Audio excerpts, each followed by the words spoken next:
நமசிவாய குருவே சரணம். இன்றைக்கி நம்ம பதிவில் என்ன பார்க்க போகிறோன்னு பார்த்தீங்கன்னா, தசமகா தேவிகளில் ஒருவரான தூமாவதியுடைய பிரிவு முறை பூஜையை பற்றி தான் பார்க்க போகிறோம். இந்த பிரிவு முறை பூஜை எதற்கானதுன்னு பார்த்தீங்கன்னா, தவறான தொடர்பில் இருக்கிறவங்கள பிரிக்கிறதுக்காக இந்த நம்ம பூஜை முறையை செய்யலாம். அதாவது எக்ஸாம்பிள் பார்த்தீங்கன்னா, இப்போ கணவன் மனைவி இருக்கும் பொழுது வேறொரு பெண்ணிடம் தொடர்பில் இருக்கிறதும், மனைவி கணவன் இருக்கும் பொழுது வேறொரு ஆணிடம் தொடர்பில் இருக்கிறதும் பிரிக்கிறதுக்காக இந்த பூஜையை நம்ம பண்ணலாம்.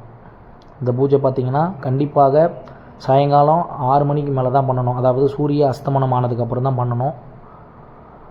வீட்டில் இருந்து கண்டிப்பாக பண்ணக்கூடாது. வீட்டில் பண்ணிங்க அப்படின்னா உங்கள் குடும்பத்திலேயே கண்டிப்பாக பிரச்சனை வரும். அதனால் இந்த பூஜை செய்கிறீங்க அப்படின்னா அதற்காக தனிப்பட்ட ஒரு இடம் ஒதுக்கி அந்த இடத்துல அமர்ந்து தூமாவதியுடைய உருவச்சிலையோ அல்லது படமோ வைத்து நீங்கள் வெள்ளை நிற ஆடை அணிந்து தூமாவதிக்கு நெய்வேத்தியம் சமர்ப்பித்து பொரி, அவல், கடலை, பால், பழம் போன்ற நெய்வேத்தியங்கள் சமர்ப்பித்து நான் தரக்கூடிய இந்த எந்திரத்தை வரைந்து அதற்கு சாப நிவர்த்தி செய்து உயிர் கொடுத்து யார் பிரிய வேண்டுமோ அவர்களின் பெயரை எழுதி அவர்களின் புகைப்படத்தை வைத்து வாசனையான ஊதுவத்தியை ஏற்றி வைத்து கங்கங் கல்கல் சுன தினதின பின் கலைகளை பிரிபிரி துவா துவா தூமா மந்திரகாளி தூமாவதி ஸ்வாக இந்த மந்திரத்தை 21 நாள் 108 முறை சொல்கிறீங்க அப்படின்னீங்கன்னா கண்டிப்பாக தவறான தொடர்பில் இருக்கிறவங்க 100க்கு 100% பிரிவாங்க.